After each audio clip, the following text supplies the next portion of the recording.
Supreme কোর্টে SSC মামলায় নয়া মোড়। র্যাঙ্ক জাম্প করে পাওয়া চাকরি অযোগ্য চাকরি।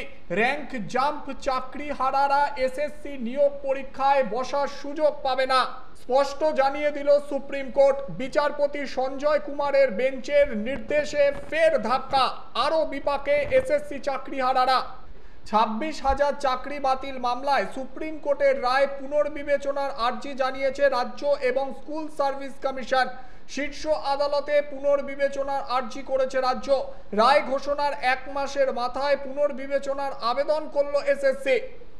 এর আগে এসএসসি জানিয়েছিল যোগ্য অযোগ্যদের বাছাই করে আগের রায় পরিবর্তন বা নতুন রায় আবেদন জানানো হবে।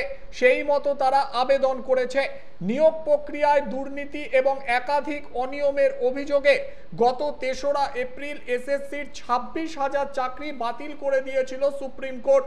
প্রধান বিচারপতি সঞ্জীব খান্না এবং বিচারপতি সঞ্জয় কুমারের বেঞ্চে অনিয়মের অভিযোগে 2016 সালের পুরো প্যানেল বাতিল করে দেওয়া হয়। শীর্ষ আদালত জানিয়েছিল সঠিক তথ্য না থাকায় যোগ্য এবং অযোগ্যদের পৃথকীকরণ করা সম্ভব হয়নি, তাই পুরো প্যানেল বাতিল করা হয়েছে। নতুন করে নিয়োগ প্রক্রিয়া শুরু করবে এসএসসি। দাগি বা চিহ্নিত অযোগ্যদের বেতন ফেরত দিতে হবে। সুপ্রিম কোর্টের ওই রায়ের কোনো অংশই এখনো অবধি কার্যকর করা হয়নি বলে জানা যাচ্ছে। এসএসসি এবং রাজ্য আগেই জানিয়েছিল পুরো রায় খতিয়ে দেখে পুনর্বিবেচনার আর্জি করা হবে। সেই মতো সুপ্রিম কোর্টে আবেদন জানিয়েছে রাজ্য।